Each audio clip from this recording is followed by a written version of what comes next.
Brother, please help me find my way home. Brother, please help me find my way home.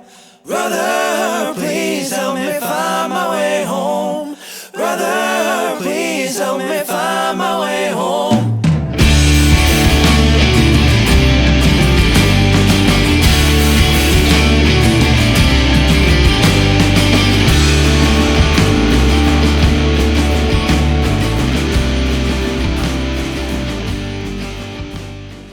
Hello from Halifax. It has been a wonderful week here, and it's not the Halifax that you're used to. I've gone into a lot of the different communities within Halifax, which is a pretty large region split up to 9 separate regions, and there's 201 different communities within those 9 regions, so lots to see and do. So I'll go through all the exciting things that I did here and all the things I discovered for the first time, the kindness of strangers. We'll dip into a little bit of the car that I drove for the week, which was the 2024 Ford Mustang GT. What a wonderful road trip vehicle, especially with having the top down as much as possible, well, except for when it rained. But aside from that, it's been down as much as possible. Join me as we go through Halifax, find some hidden gems, spend a lot of time outdoors, and see just how much this different side of Halifax has to offer and why you should also explore it yourself. First day is a travel day, so flying from Toronto Pearson Airport, a little over 2-hour flight, brings me into Halifax and window seat for the win. I love it because I get cool views like this, and I get to see part of the landing, which is nice. So Halifax is this beautiful sign.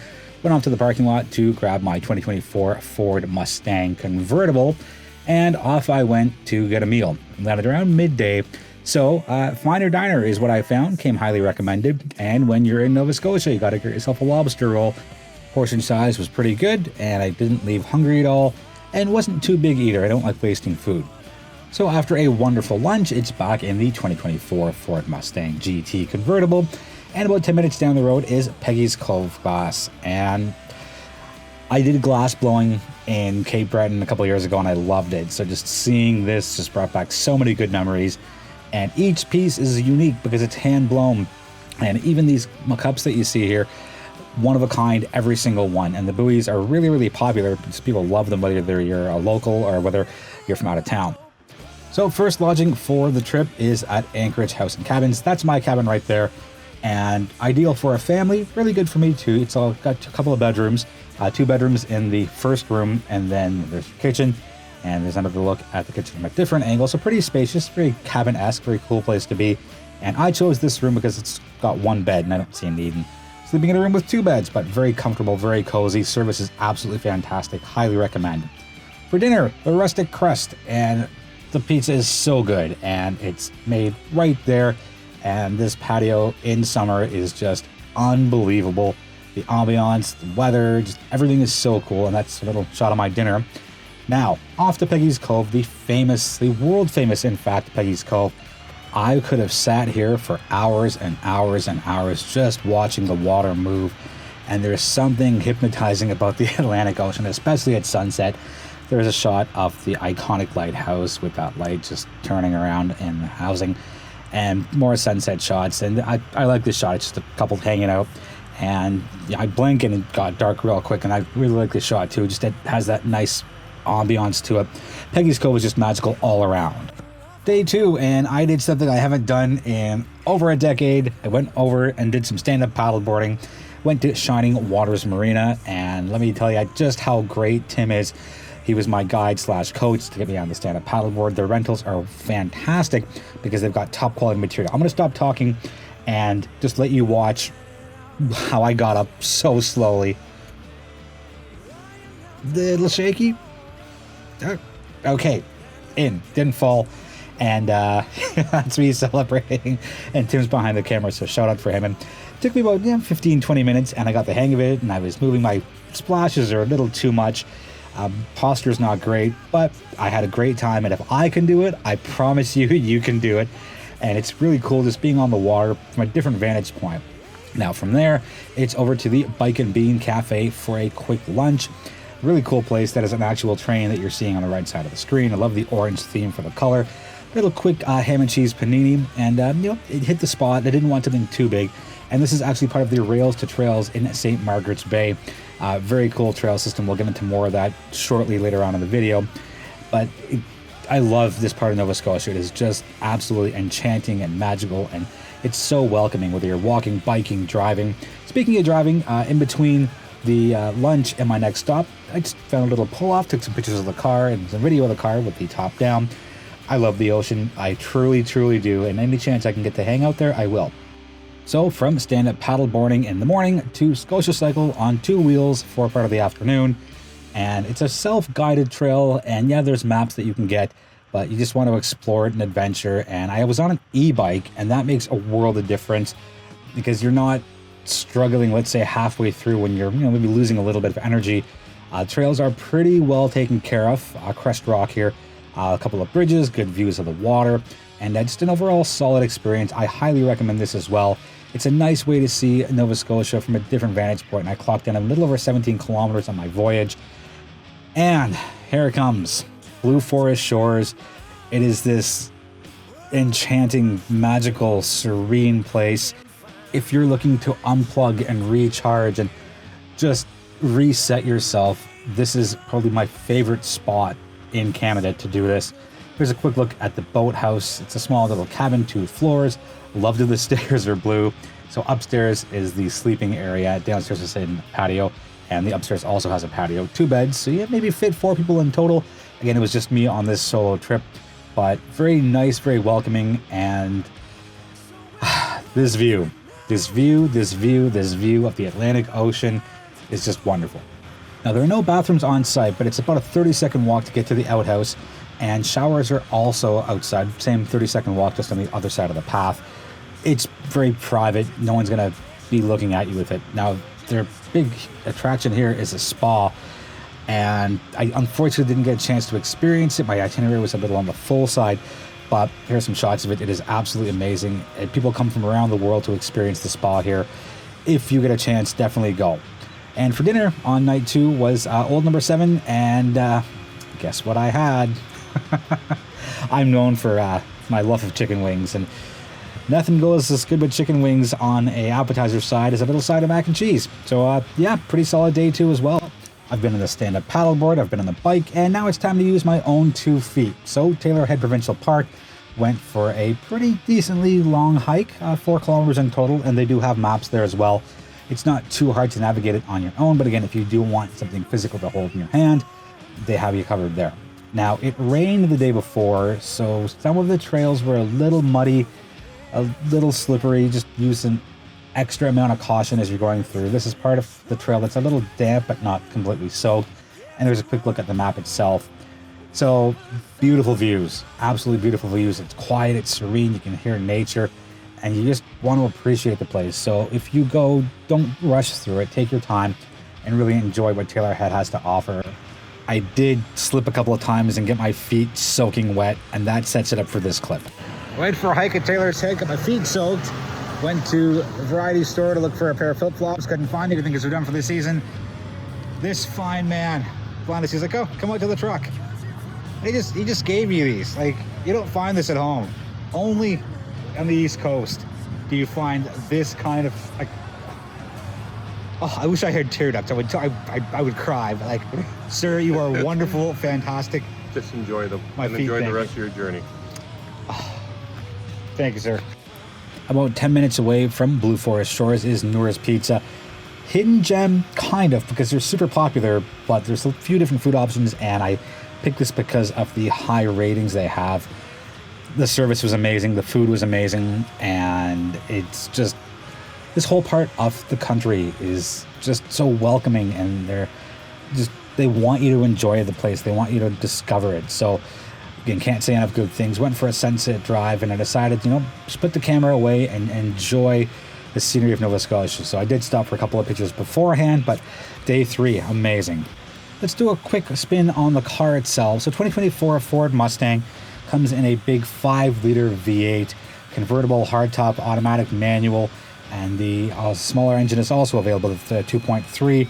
The one that the media fleet in Canada had for the East Coast for me was this one.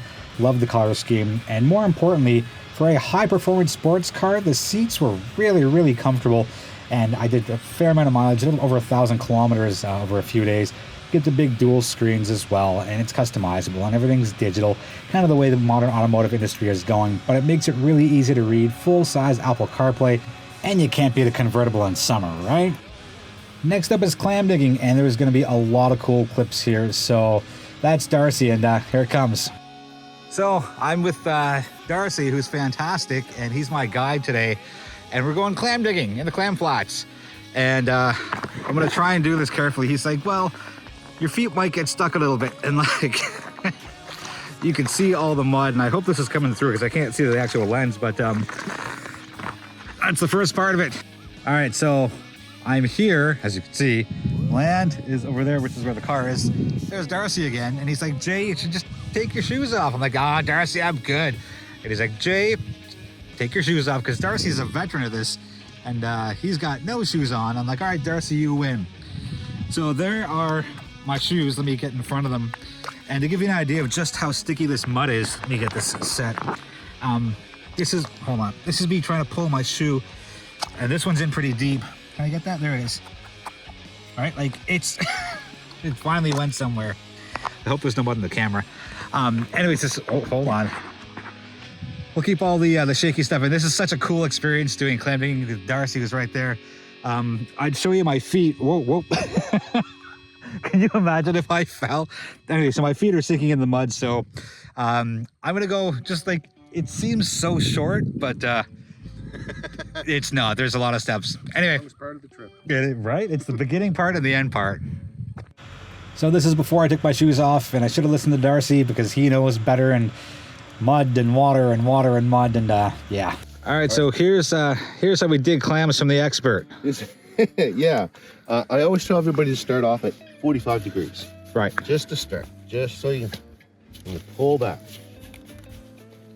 Oh.